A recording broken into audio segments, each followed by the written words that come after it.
Former DPWH Undersecretary Cabral died last night after allegedly falling from a cliff. She's one of the key figures in the ongoing flood control probe. May comment po ba ang palasyo sa passing ni Yusek Cabral?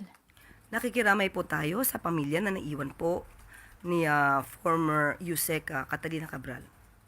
At nakakalungkot po ang nangyari. Pero, yun po, muli nakikiramay po tayo.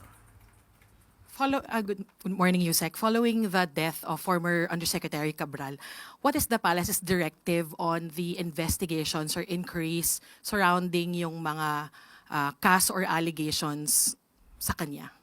Sa ngayon po ay wala pong kaso. Inquiries or investigations concerning projects involving former Undersecretary Cabral. Nasa kamay na po iyan ng mga mag-iimbestiga. So sa ngayon po, wala pong kinakaharap na kaso si Yusek Cabral. Good morning, Undersecretary. Ma'am, before her death, the ICI recommended further investigation about Yusek Cabral as well as former DPWH Secretary Manuel Bonoan. Is the executive branch tracing his whereabouts considering that he was supposed to return to the Philippines on December 17 and the immigration says he is not yet here? Tingnan po natin, sa ngayon po ay wala pang pag-uutos patungkol po dyan. Just a follow-up question. How urgent is this issue for the palace considering that a key witness died, another person of interest is nowhere to be found in the Philippines, and Zaldico is still at large?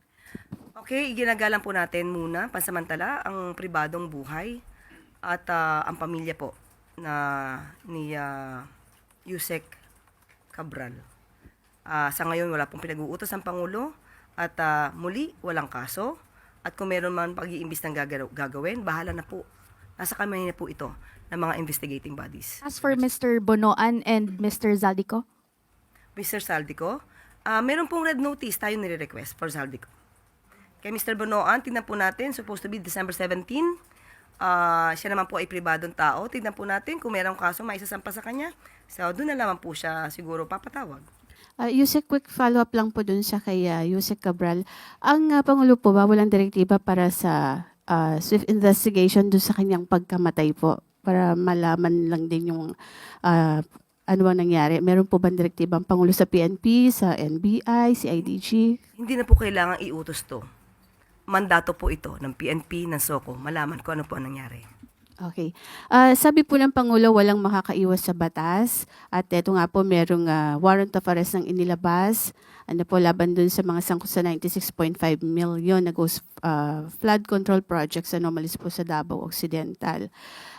May we know po kung meron na bang malinaw na impormasyon ang gobyerno kaugnay po nung kinaroroonan ni Zaldico at meron po bang timeline or deadline na dapat siya ay maibalik dito sa Pilipinas, maaresto po siya?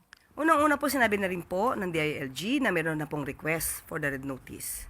At kung papaano ito mapapabalik sa bansa, as the saying goes, do not telegraph your punches. Ma'am, going back po kay Yusek Cabral, how is the palace, ano po ang tingin ng palasyo dito? How will this affect yung ongoing investigations related po sa flood control projects given na ang directive nga po ng Pangulo ay dapat mapanagot po yung mga dapat mapanagot sa issue na ito? Muli, sasabihin natin, bahala na po, nasa kamay po ito ng investigating bodies. At sa ngayon po ay hindi po ito nasa isip ng Pangulo, ng Palasyo, dahil nakikiramay po tayo sa pamilya ni Yusek Cabral.